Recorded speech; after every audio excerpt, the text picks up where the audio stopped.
Hello student, welcome back to my YouTube channel Biochem Academy.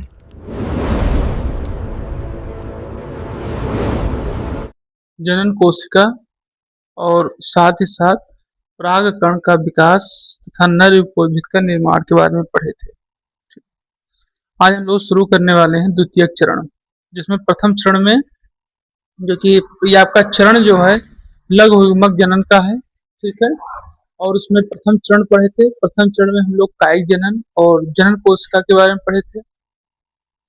और उसके बाद हम लोग शुरू कर फिर हमने एक फिगर बनाया था परागकण के विकास के क्रम के लिए। हम लोग द्वितीय चरण शुरू करेंगे, लेकिन उसमें कुछ टॉपिक थे जैसे आपके कौन कौन से कैलोस भित्ति, ठीक है, कैलोस प्लग, ये दो टॉपिक थे जिसको बताना था, ठीक है। तो चलिए हम इसको शुरू करते हैं। यहाँ पर हेडिंग डालिए कैलोस भित्ति।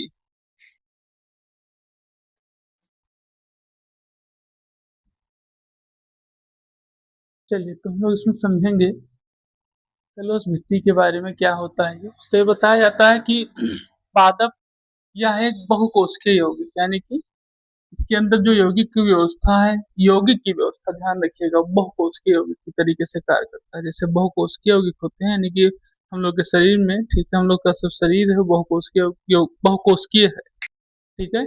लेकिन ये यौगिक के बारे में बताया जो इसका कंपाउंड है वो बहुकोशिकीय की तरीके से कार्य करता है, यानी हम लोग के शरीर में जो ये कंपाउंड कार्य करता है बहुकोशिकीय वो कंपाउंड इसमें काम करता है, ठीक। वो है कौन सा? बीटा 1,3 ग्लूकान, ठीक है। इसको आपको आगे चलकर केमिस्ट्री में पढ़ाया जाएगा, ठीक है। क्या दिया गया है? बीटा 1,3 ग्लूकान है, जो क्या बताता है, इसके कार्य क्या है। अब इसके कार्य देखिए। बताया जो विशेष रूप से पराग विकास, घाव भरने और प्लाज्मोडेस्माटा यानी कि कोशिकाओं के बीच में संबंध के नियमन के लिए अस्थायी रूप से कोशिका के रूप में कार्य करता है, ठीक है। अब ये किस तरीके से कार्य करता है वो हम लोग जानेंगे। देखिए, ये तो एक तरीके से बहुकोशिकीय पादप यौगिक के रूप में है, ठीक है। ध्यान रखिए इसका जो निर्माण प्रक्रिया इस तरीके से होती है। और ये विशेष रूप से पराग विकास, ये पराग के कार्य करता है। ये घाव भरने में, यानी कि जब बताया जाता है परागकण के विकास में कोई समस्या होती है तो वहां पर एक तरीके से घाव भरने में क्या करता है, कार्य करता है। यानी कि ये एक तरीके से कोई ना कोई ऐसी व्यवस्था होगी, ठीक है, जो चाहे प्रोटीन के माध्यम से, चाहे लवण के माध्यम से, चाहे जलीय माध्यम से, ये उनको क्या करता है, दवा को भेजने का कार्य करता होगा, यानी कि घाव भरने का क्या करता है, ये कार्य करता है, ठीक। ये चीज बताया जाता है इसमें सबसे पहले। गई कोई रोग भी हो गया, ठीक है, जैसे कोई रोग हो गया तो उसको भी घाव भरने में क्या करता है, ये कार्य करता है, सक्षम होता है। और साथ साथ बताया जाता है ये कोशिका के बीच में संबंध बनाता है। जैसे कोई नई कोशिका का निर्माण हुआ या कोई कोशिका अलग है, ठीक है, जैसे हम लोग के शरीर में भी ऐसी ही प्रक्रिया होती है। हम लोगों का जो शरीर है अभी आपको बताएं, जैसे आपने देखा होगा हम लोग के शरीर में एक कोशिका होती है जो ऑक्सीकृत ब्लड को लेकर जाती है, और एक कोशिका होती है जो अनॉक्सीकृत ब्लड को लेकर जाती है, ठीक। यानी ऐसी कोशिका जो रक्त को लेकर जाती है जिसमें ऑक्सीजन मौजूद होता है, और एक शरीर में ऐसी भी कोशिका है जिसमें ऑक्सीजन मौजूद नहीं रहता, कार्बन डाइऑक्साइड की मात्रा रहती है, जो हम लोग को कहाँ लेकर जाता है, एक तरीके से फिल्टर के माध्यम से, हम लोग फेफड़े के माध्यम से, हम लोग देखे होंगे, हम लोग शरीर से हम लोग कार्बन डाइऑक्साइड निकालते हैं और ग्रहण क्या करते हैं, ऑक्सीजन। तो यहाँ बताया जाता है ये एक तरीके से क्या करते हैं, कोशिका के बीच में संबंध का भी निर्माण करते हैं, तो एक तरीके से संबंध की व्यवस्था करते हैं। जब ये इस तरीके से कार्य करते हैं, यानी कि कोशिका के नियम पर कार्य करते हैं, तो इन्हें क्या बताया है कि एक तरीके से अस्थायी रूप से कोशिका है। अस्थायी रूप से मतलब कि परमानेंट कोशिका नहीं है, अस्थायी, कभी भी क्या हो सकते हैं, खत्म हो सकते हैं, ठीक। तो ये बताया जा रहा है आपको कैलोस भित्ति के बारे में, ठीक।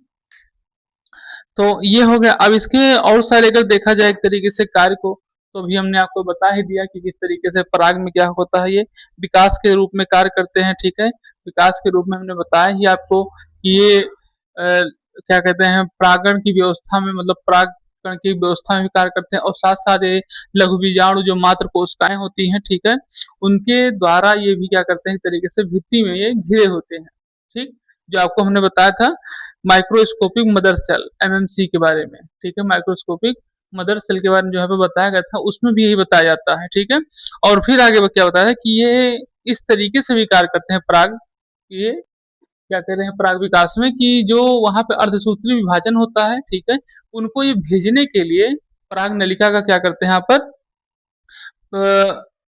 उनको वहां तक भेजने के लिए ये चतुस्क के माध्यम से, चतुस्क हमने आपको बताया था जो चारों ओर से क्या हर तरीके से घेरे रखता है, ठीक है, प्रोटेक्शन करता है, को क्या करते हैं अर्धसूत्री विभाजन के बाद चतुस्क से अलग करते हैं, उनको क्या करते हैं चतुस्क से अलग करके और उनको सुरक्षा प्रदान करते हैं। ठीक, अब सुरक्षा प्रदान करते हैं तो सुरक्षा प्रदान, जैसे घाव भरने की व्यवस्था है तो सुरक्षा भी वो प्रदान करता है, घाव भी भरता है, रोगों से भी बचाता है और सुरक्षा भी एक तरीके से क्या करता है ये प्रदान करता है।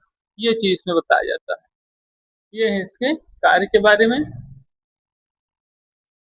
ठीक, नहीं तो अगर कोई समस्या लगे तो पराग तो इसमें तो कहो तो लिखा दें, अगर नहीं तो कोई बात नहीं। जैसे ये आपका पराग विकास है, ये किस तरीके से कार्य करता है ये भी आप जान ही गए हैं। ठीक है, ये कार्य करता है आपके लघु बीजाणु मात्र कोशिका जो होती है, ठीक हो, ठीक, जिसे mother cell microscopic mother cell के रूप में व्यक्त किया जाता है। ठीक है, तो ये एक तरीके से कैलोस भित्ति से घिरी रहती है।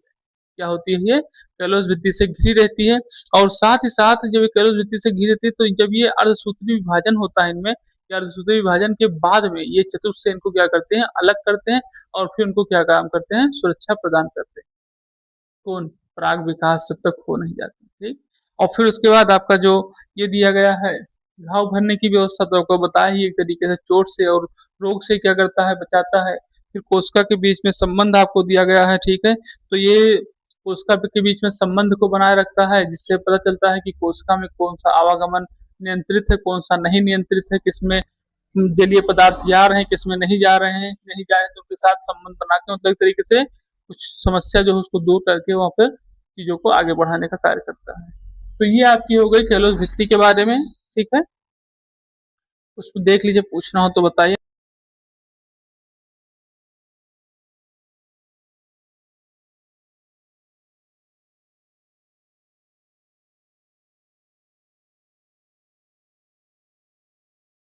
अभी हम लोग समझे थे कैलोस भित्ति के बारे में। ठीक है, और अब हम लोग जानेंगे कैलोस परक परक के बारे में, ये क्या होता है, कैसे कार्य करता है। ठीक है, तो यहाँ बताता है यहाँ क्या बताता है कि यह एक पादप बहुकोशिकीय यौगिक है। ठीक है, जिसका निर्माण बीटा 1 ग्लूकान से होता है। ठीक है, ये चीज इसमें बताया जाता है। अब हम जानेंगे इसके कार्य के बारे में, कार्य क्या होता है। ये कोशिका को अलग करना, ठीक है, कोशिका को अलग करता है, ऊर्जा और संरचना का संरक्षण करना और साथ साथ सुरक्षात्मक परत बनाना। ठीक है, ये इस तरीके से क्या करता है कार्य करता है। तो हमने कल आपको एक चित्र बनाया था, चित्र बनवाए थे, सबसे लास्ट में आपने देखा होगा। तो उसमें बताया जाता है कि जो उसकी जो पराग नलिका होती है, जो कि हमने बनवाया था आपको, तो उसमें बताया कि जब पराग नलिका जैसे जैसे आगे बढ़ने लगती है, जब पराग नलिका क्या होगी आगे बढ़ती जाएगी। ठीक है, तो कैलोस प्लग जो है जो आप देख रहे होंगे चार भित्तियों के बीच में बना हुआ है। ठीक है, कैलोस प्लग जो होता है वो नलिका के पीछे, जो नलिका है ठीक है उसके क्या करते हैं पीछे के पुराने हिस्से को बंद कर देती है। ठीक है, बंद कर देते हैं और जिससे केवल आगे का शीर्ष ठीक साइटोप्लाज्म के कारण क्या होने लगता है बढ़ने लगता है। यानी कि बताया जाता है जो आपका गाढ़ा कोशिका द्रव है साइटोप्लाज्म के रूप में, ठीक हो क्या होता रहता है बढ़ने लगता है, बना रहता है फिर बढ़ने लगता है। ये चीज आपका बताया कोशिका को अलग करने की व्यवस्था, जो कोशिका को अलग करने की व्यवस्था जो आपको हमने कल फिगर बनवाया था। ठीक है, उसके रूप में इसको क्या किया गया है बताया गया है। अब दूसरा आता है ऊर्जा और संरचना का संरक्षण। ठीक है, ऊर्जा और संरचना का संरक्षण कैसे कार्य करता है, तो ये बताता है कि यह बढ़ती हुई पराग नलिका, जो आपकी पराग नलिका क्या कर रही है बढ़ रही है, एक तरीके से आगे को विकास कर रही है। ठीक है, उसके टारगर दबाव ये एक ऐसा दबाव होता है ठीक है जो उन्हीं के माध्यम से लगाया जाता है। जो आपकी जैसे आप किसी चीज जैसे आप ही हैं, अभी आप आगे चलेंगे तो आपके पैर जो है जमीन को दबाते हुए आगे बढ़ेंगे। आप इसको ऐसे तो नहीं महसूस कर पाते, लेकिन ये समस्या आप तब महसूस करते हैं जब बारिश होने लगे और कहीं आपकी जो कोई फिसलन वाली मिट्टी हो उस पर आप चलेंगे तो आप देखेंगे पैर को दबा के तब आगे बढ़ेंगे। अगर आप दबाएंगे तो तुरंत आप गिर जाएंगे। होता है ऐसा नहीं होता, तो बस उसी तरीके से। ठीक, दबाव के को बनाए रखने में क्या करता है, ये मदद करता है, यानी उसके ऊपर एक दबाव बनाए रखना जिसको टारगेट दबाव कहा जाता है। ठीक है, टारगेट दबाव को बनाए रखने में क्या करता है वो मदद करता है। ठीक है, तो अब जब कहीं आप दबाव बनाएंगे तो उसमें ऊर्जा की तो आवश्यकता होगी। ठीक है, क्या होगी ऊर्जा की आवश्यकता होगी। ठीक, तो दबाव रखने में मदद करता है और इसको साइटोप्लाज्म ठीक है क्या कहते हैं साइटोप्लाज्म को भी रोकता है और जिससे ये तेजी के साथ क्या कर सके और आगे बढ़ सके। ठीक है। जो गाढ़ा द्रव है आपका, हमने लिखा है ना इसमें आपको कि गाढ़ा कोशिका द्रव जो है, ठीक है, इसको क्या करता है एक तरीके से रोकने का भी कार्य करता है कि जिससे और तेजी के साथ इसका क्या हो सके, विकास हो सके। जितने तेजी से एनर्जी को आप ज्यादा मात्रा में रोके रहेंगे, ठीक है, आपके शरीर में और विकास ही होगा। ठीक, तो इस तरीके से इसको बताया जाता है। फिर अगला है आपका सुरक्षात्मक परत के बारे में। ये किस तरीके से कार्य करता है? सुरक्षात्मक परत इसी तरीके से कार्य करता है, या तनाव से, चोट से, ठीक है, और साथ साथ स्थित कोशिकाओं की, ठीक है, कोई रोगजनक कोशिका हो, ठीक है, उनकी क्या करता है, ये मरम्मत करता है और उन्हीं को क्या करता है, सुरक्षा प्रदान करता है और उस पर एक परत का निर्माण करता है कि जिससे जो चोट लगे, से हम लोग पट्टी बांधते हैं चोट पे, ठीक, तो उसी तरीके से क्या करता है, परत का निर्माण करता है जिससे जो घाव हो या चोट हो जल्दी से जल्दी क्या हो जाए, भर जाए। ठीक, तो ये बताया जाता है आपको कैलोस प्लग के बारे में। ये स्ट्रक्चर जो आपका हमने लास्ट में ई नंबर बनवाया था कल, ठीक है, उसी के ऊपर ये क्या करेगा, कार्य करता है, क्योंकि कैलोस प्लग उसी में पाया गया है। तो ये तीन चीजें इसमें क्या होती हैं, पाई जाती हैं। ठीक, आप देख लीजिए, कहिए तो हम तीनों को लिखा भी दें, और नहीं तो फिर समझ में आ गया हो तो हम लोग आगे बढ़े। चैनल को लाइक करें, सब्सक्राइब करें, शेयर करें और कमेंट करें। The top important concept is coming up next. Subscribe now to the Biochem Academy. Don't miss it.